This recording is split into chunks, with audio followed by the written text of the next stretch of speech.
প্রিয় শিক্ষার্থীবৃন্দ, তোমরা কেমন আছো? আশা করি ভালো আছো, তাই না?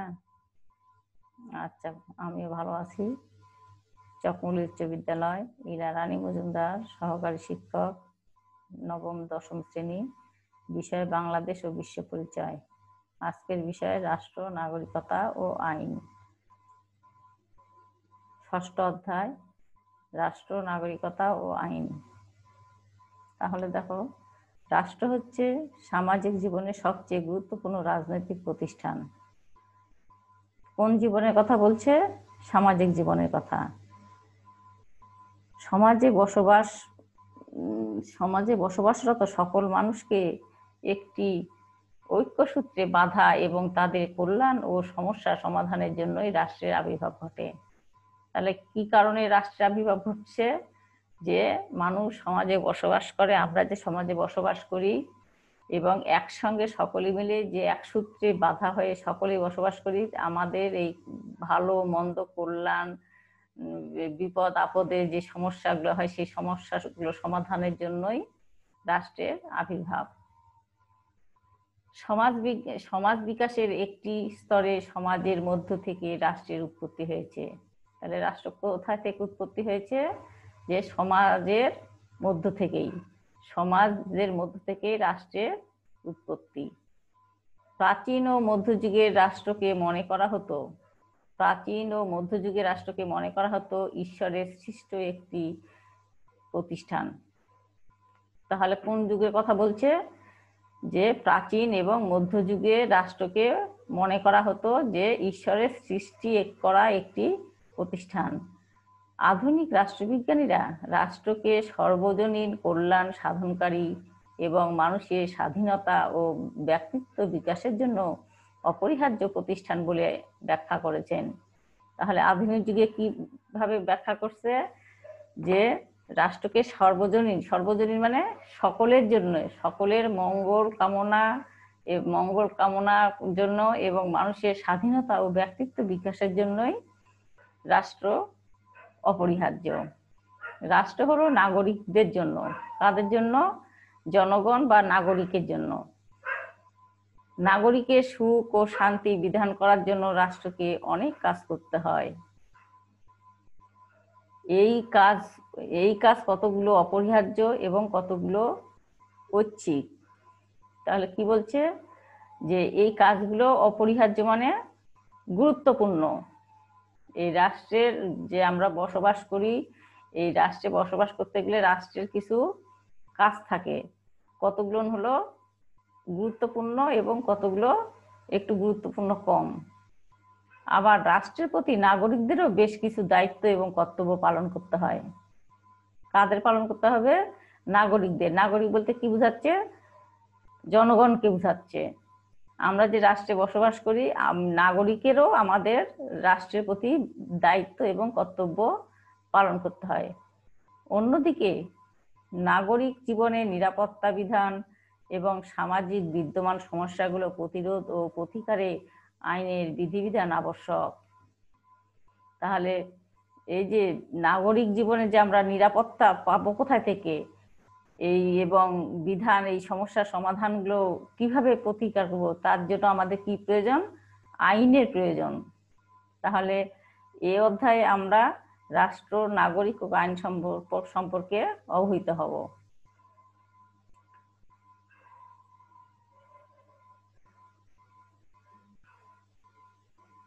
রাষ্ট্রের ধারণা। তাহলে রাষ্ট্রের ধারণা, প্রত্যেক মানুষ কোনো না কোনো রাষ্ট্রে বসবাস করে।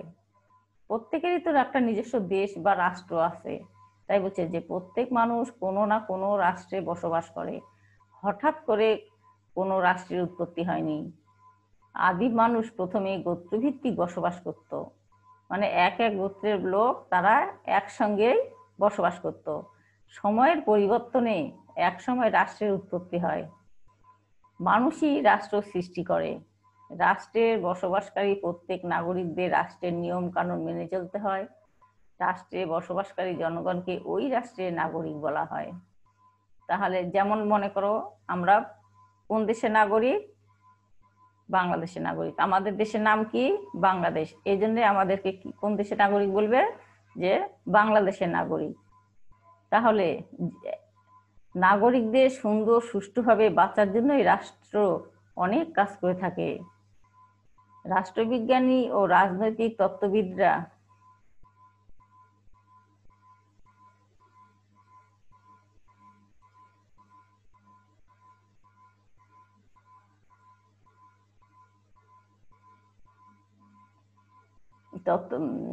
রাজনৈতিক তত্ত্ববিদরা রাষ্ট্রকে বিভিন্নভাবে সংজ্ঞায়িত করেছেন।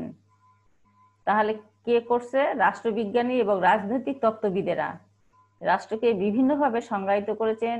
অ্যারিস্টটলের মতে স্বয়ংসম্পূর্ণ জীবনের জন্য কতিপয় পরিবার ও গ্রামের সমন্বয়ে গঠিত সংগঠনই রাষ্ট্র। এটা কার মতে? অ্যারিস্টটলের মতে, রাষ্ট্রবিজ্ঞানী অ্যারিস্টটলের মতে। রাষ্ট্রবিজ্ঞানী আর.এম. ম্যাকাইভারের মতে রাষ্ট্র হচ্ছে সরকার কর্তৃক প্রণীত আইন দ্বারা পরিচালিত একটি সংগঠন যার কর্তৃত্বমূলক ক্ষমতা রয়েছে এবং যা নির্দিষ্ট ভূখণ্ডে বসবাসরত অধিবাসীদের উপর বলবৎ হয়। এটা কার মতে? এটা ম্যাকাইভারের মতে। রাষ্ট্রবিজ্ঞানী আর.এম. ম্যাকাইভারের মতে তিনি কি বলছেন? রাষ্ট্র হচ্ছে সরকারের কর্তৃক প্রণীত আইন দ্বারা পরিচালিত একটি সংগঠন যার কর্তৃত্বমূলক ক্ষমতা রয়েছে এবং যা নির্দিষ্ট ভূখণ্ডে বসবাসরত অধিবাসীদের উপর বলবৎ হয়। তারপরে আরেকজন রাষ্ট্রবিজ্ঞানী কি বলছেন? অধ্যাপক গার্নার রাষ্ট্রের সবচেয়ে সুস্পষ্ট ও পূর্ণাঙ্গ সংজ্ঞা দিয়েছেন।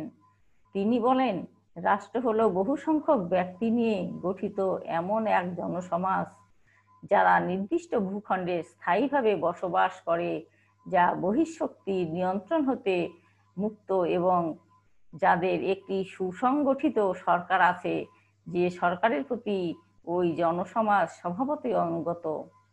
তাহলে কি বলছে কার মতে? যে তিনি বলছেন যে অধ্যাপক গার্নারের মতে যে তিনি বলছেন রাষ্ট্র হলো বহু সংখ্যক, মানে অনেক অনেক ব্যক্তি নিয়ে গঠিত এমন এক জনসমাজ এবং যারা নির্দিষ্ট ভূখণ্ডে স্থায়ীভাবে বসবাস করছেন এবং যা বহিঃশক্তির নিয়ন্ত্রণ হতে মুক্ত। বহিঃশক্তি মানে বাহিরের দেশের, বাহিরের রাষ্ট্রের শক্তি থেকে মুক্ত এবং যাদের একটি সুসংগঠিত সরকার আছে, সে সরকারের প্রতি জনসমাজ স্বভাবতই অনুগত। সুতরাং আমরা বলতে পারি রাষ্ট্র হলো একটি নির্দিষ্ট ভূখণ্ড ভিত্তিক সমাজ বিশেষ যার সাংগঠনিক সরকার ও জনসমষ্টি রয়েছে এবং যার নিজস্ব ভৌগোলিক এলাকার মধ্যে অন্যান্য সকল প্রতিষ্ঠানের উপর সার্বভৌম ক্ষমতা প্রতিষ্ঠিত আছে। তাহলে আমরা অনেক কয়েকজনা রাষ্ট্রবিজ্ঞানীদের সংজ্ঞা জানতে পারলাম যে রাষ্ট্র কাকে বলা হয়, এবং অনেক কয়েকজন আমরা রাষ্ট্রবিজ্ঞানী যেমন অ্যারিস্টটলের মতে, ম্যাকাইভারের মতে, গার্নারের মতে আমরা এই রাষ্ট্রের সংজ্ঞা জানতে পারলাম। রাষ্ট্রের আবার উপাদান, রাষ্ট্রের ধারণা ব্যাখ্যা করলে আমরা রাষ্ট্রকে 4টি উপাদান দেখতে পাই। কি কি? যথা জনসমষ্টি, নির্দিষ্ট ভূখণ্ড, সরকার ও সার্বভৌমত্ব। প্রত্যেক রাষ্ট্রই এই 4টি উপাদানে সমন্বয়ে গঠিত। এই 4টার যদি একটা অভাব থাকে তাহলে সেটা রাষ্ট্র বলা যাবে না। তাহলে একটা রাষ্ট্রের কয়টি উপাদান থাকে? 4টি। কি কি? জনসমষ্টি, নির্দিষ্ট ভূখণ্ড, সরকার ও সার্বভৌমত্ব। তাহলে জনসমষ্টিটা কি? রাষ্ট্রের প্রাথমিক উপাদান হচ্ছে জনসমষ্টি। তাহলে রাষ্ট্রের প্রাথমিক উপাদান কি? জনসমষ্টি মানে জনগণ, নাগরিক, তাকেই জনসমষ্টি বলা হচ্ছে। জনসমষ্টি বলতে রাজনৈতিকভাবে সংগঠিত জনগণকে বোঝায়। কাকে বোঝাচ্ছে? জনসমষ্টি বলতে রাজনৈতিকভাবে সংগঠিত জনগণকে বোঝাচ্ছে। রাষ্ট্র সংগঠনের জন্য জনসমষ্টি একান্ত অপরিহার্য। রাষ্ট্র যে গঠন করা হবে তার জন্য কি অপরিহার্য? জনসমষ্টির প্রয়োজন, একান্ত অপরিহার্য জনসমষ্টি। এই জনসমষ্টি ঐক্যবদ্ধ হওয়ার ইচ্ছা এবং পারস্পরিক সম্পর্ক হতে রাষ্ট্রের উদ্ভব হয়েছে। তাহলে রাষ্ট্রের উদ্ভব কিভাবে হয়েছে? যে জনসমষ্টির ঐক্যবদ্ধ হওয়ার ইচ্ছা এবং পারস্পরিক সম্পর্ক হতে রাষ্ট্রের উদ্ভব হয়েছে। তবে রাষ্ট্র গঠনের জন্য জনসংখ্যা কতভাবে তার কোনো বাধা ধরা নিয়ম নেই। রাজনৈতিকভাবে রাষ্ট্রের জনসংখ্যা কয়েক কোটি হতে পারে, আবার কয়েক হাজারও হতে পারে। তাহলে কি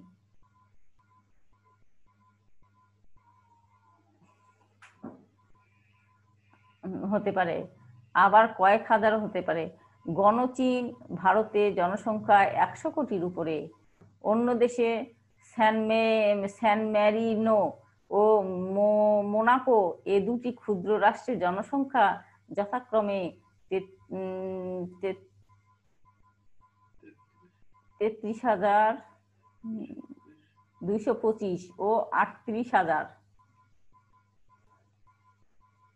এটা কত সালের হিসাবে? 2016 সালের হিসাব অনুযায়ী ছিল। নির্দিষ্ট ভূখণ্ড। নির্দিষ্ট ভূখণ্ড হচ্ছে রাষ্ট্রের অপরিহার্য দ্বিতীয় উপাদান। প্রত্যেক রাষ্ট্রই একটি নির্দিষ্ট ভৌগোলিক সীমারেখা দ্বারা পরিবেষ্টিত।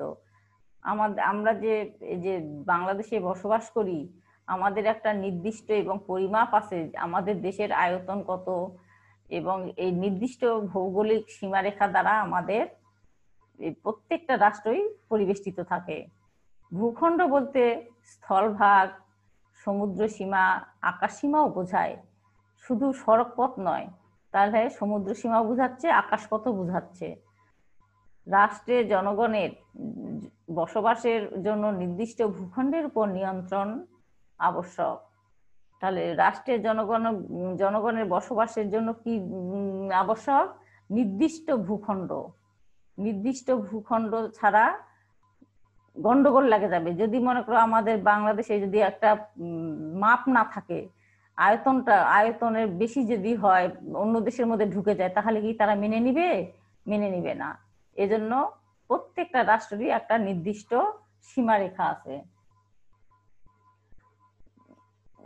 জনসমষ্টি ঐক্যবদ্ধ হয়ে জাতীয়তাবাদী আন্দোলন, সংগ্রাম ও যুদ্ধের মাধ্যমে অথবা সাংবিধানিকভাবে নির্দিষ্ট ভূখণ্ডের উপর নিয়ন্ত্রণ প্রতিষ্ঠা করে। প্রতিটি রাষ্ট্রের ভূখণ্ডের সীমানা কেন্দ্রিক নিরাপত্তা বেষ্টনী গড়ে তোলে। ভূখণ্ড বড় বা ছোট হতে পারে। ভূখণ্ড মানে এই হলো তোমাদের, মনে করো আমাদের ভূখণ্ড বড় বা কিংবা ছোট হতে পারে। যেমন মানে রাষ্ট্র, একটা দেশ, রাশিয়ার আয়তন অনেক বড়, আর ছোট আয়তনের রাষ্ট্র হলো দারুস সালাম, সুইজারল্যান্ড, ব্রুনাই ইত্যাদি। এগুলো হলো আয়তনে ছোট। 1971 সালে মহান স্বাধীনতা যুদ্ধের মাধ্যমে বাংলাদেশ ভূখণ্ডটি পৃথিবীর মানচিত্রে সার্বভৌম স্বাধীন রাষ্ট্র হিসেবে স্থান পায়। তাহলে কত সালে কথা বলছে? যে 1971 সালে মহান স্বাধীনতা যুদ্ধের মাধ্যমে এই বাংলাদেশ নির্দিষ্ট ভূখণ্ডে মানচিত্রে সার্বভৌমত্ব লাভ করছে। অনেক সময় রাষ্ট্রের নির্দিষ্ট ভূখণ্ড বেশ কয়েকটি দ্বীপের সমষ্টি হতে পারে, যেমন জাপান, মালয়েশিয়া, ইন্দোনেশিয়া প্রভৃতি। তাহলে নির্দিষ্ট ভূখণ্ড কি আমরা বুঝতে পারলাম। এবার সরকার। রাষ্ট্রের অপরিহার্য তৃতীয় উপাদান হলো সরকার। সরকার গঠনের মাধ্যমে নির্দিষ্ট ভূখণ্ডের উপর কর্তৃত্ব প্রতিষ্ঠিত হয়। এর মাধ্যমে রাষ্ট্র গঠন আংশিকভাবে সম্পন্ন হয়, মানে পুরাপুরি নয়, আংশিকভাবে, মানে অল্প পরিমাণে। রাষ্ট্র পরিচালনার জন্য 3টি বিভাগ থাকে। কি কি? আইন বিভাগ, শাসন বিভাগ এবং বিচার বিভাগ। এই 3 বিভাগের সমন্বয়ে সরকার গঠিত হয়। তাহলে সরকার কিভাবে গঠিত হচ্ছে? তাহলে সরকার রাষ্ট্র পরিচালনার জন্য 3টি বিভাগ থাকে। এই বিভাগগুলো হচ্ছে আইন বিভাগ, শাসন বিভাগ এবং বিচার বিভাগ। এই 3 বিভাগের সমন্বয়ে সরকার গঠিত হয়। বুঝতে পারলে তোমরা? আচ্ছা। গণতান্ত্রিক ব্যবস্থায় সাধারণত নির্বাচনের মাধ্যমে জনগণ তাদের সরকার গঠন করে। তাহলে আমাদের দেশে গণতান্ত্রিকভাবে আমরা নির্বাচন হয়, আমরা গণতান্ত্রিক দেশ আমাদের। তাহলে গণতান্ত্রিক ব্যবস্থায় সাধারণত নির্বাচন মানে ভোটের মাধ্যমে জনগণ তাদের সরকার গঠন করে। সরকার পদ্ধতি বিভিন্ন রাষ্ট্র বিভিন্ন হতে পারে, সরকার পদ্ধতি বিভিন্ন রাষ্ট্রে বিভিন্ন হতে পারে। সরকার বলতে ব্যাপক অর্থে শাসক গোষ্ঠী সকলকে বোঝায়, যারা প্রত্যেক এবং পরোক্ষভাবে রাষ্ট্রীয় ক্ষমতা পরিচালনায় অংশগ্রহণ করে। অর্থাৎ রাষ্ট্রের ক্ষমতা সরকার কর্তৃক পরিচালিত হয়। অধ্যাপক গান্নারের মতে রাষ্ট্র যদি হয় জীবদেহ, তবে সরকার হলো এর মস্তিষ্ক স্বরূপ। তাহলে সরকার বোঝা গেল। এবার সার্বভৌমত্ব। রাষ্ট্র গঠনের মূর্খ উপাদান সার্বভৌমত্ব ও সার্বভৌমিকতা। তাহলে সার্বভৌমত্বটা কি? রাষ্ট্র গঠনের প্রধান উপাদান। মূর্খ উপাদান হলো সার্বভৌমত্ব বা সার্বভৌমিকতা। সার্বভৌম শব্দ দ্বারা চরম ও চূড়ান্ত ক্ষমতাকে বোঝায়। তাহলে সার্বভৌম শব্দটা কি বোঝাচ্ছে? চরম এবং চরম সিদ্ধান্ত যেটা, সেটাকে বোঝাচ্ছে। যে সার্বভৌমত্ব শব্দ দ্বারা চরম এবং চূড়ান্ত ক্ষমতাকে বোঝাচ্ছে। সার্বভৌমত্ব প্রতিষ্ঠার মাধ্যমে রাষ্ট্রের গঠন পূর্ণতা পায়। এ ক্ষমতা রাষ্ট্রকে অন্যান্য সংস্থা থেকে পৃথক করে, মানে পৃথক মানে আলাদা করে। সার্বভৌমত্ব হচ্ছে রাষ্ট্রের ওই বৈশিষ্ট্য যার ফলে নিজের ইচ্ছা ছাড়া কোনো প্রকার ইচ্ছার দ্বারা রাষ্ট্র আইনসঙ্গতভাবে আবদ্ধ নয়। তাহলে কি বলছে? যে সার্বভৌমত্ব হচ্ছে রাষ্ট্রের যে বৈশিষ্ট্য, তার ফলে নিজের ইচ্ছা ছাড়া অন্য কোনো প্রকার ইচ্ছার দ্বারা রাষ্ট্র আইনসঙ্গতভাবে আবদ্ধ নয়। প্রত্যেক সমাজ ব্যবস্থায় চূড়ান্ত ক্ষমতা কার্যকর করার জন্য একটি মাত্র কেন্দ্রীয় কর্তৃপক্ষ থাকবে, আর এই ক্ষমতাই হলো সার্বভৌমত্ব ক্ষমতা। সার্বভৌমের আদর্শই হলো আইন। সার্বভৌমের আদর্শ বা আইন মানতে সকলেই বাধ্য। সার্বভৌম ক্ষমতার অভ্যন্তরীণ ও বাহ্যিক দুটি দিক রয়েছে। অভ্যন্তরীণ ক্ষমতা প্রয়োগের মধ্য দিয়ে রাষ্ট্রের মধ্যকার সকল ব্যক্তি ও প্রতিষ্ঠানের উপর রাষ্ট্রের কর্তৃত্ব প্রতিষ্ঠা পায়।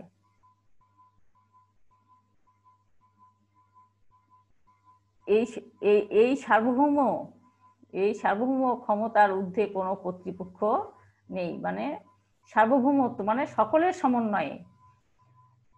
বাহ্যিক সার্বভৌমত্বের অর্থ হলো রাষ্ট্র আন্তর্জাতিক ক্ষেত্রে বহিঃশক্তি নিয়ন্ত্রণ ও হস্তক্ষেপ থেকে মুক্ত থাকবে। কেবল জনসমষ্টি নির্দিষ্ট ভূখণ্ড সরকার থাকা সত্ত্বেও একটি দেশের সার্বভৌমত্ব ক্ষমতা না থাকলে তা রাষ্ট্র হিসেবে বিবেচিত হবে না। তাহলে কি বলছে? যে কেবল জনসমষ্টি নির্দিষ্ট ভূখণ্ড ও সরকার থাকা সত্ত্বেও একটি দেশের সার্বভৌমত্ব যদি না থাকে, তাহলে তাকে রাষ্ট্র বলে বিবেচনা করা যাবে না। যতদিন রাষ্ট্রের স্থায়িত্ব বিদ্যমান থাকে ততদিন সার্বভৌমত্বের স্থায়িত্ব থাকবে। সরকার পরিবর্তনের সার্বভৌমত্বের স্থায়িত্বকে নষ্ট করে না। সরকার পরিবর্তন হতে পারে, কিন্তু তার সার্বভৌমত্বটা ঠিক থাকে।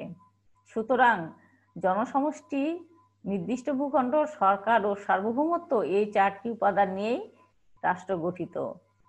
এর যে কোনো একটি উপাদান না হলে রাষ্ট্র গঠিত হতে পারে না।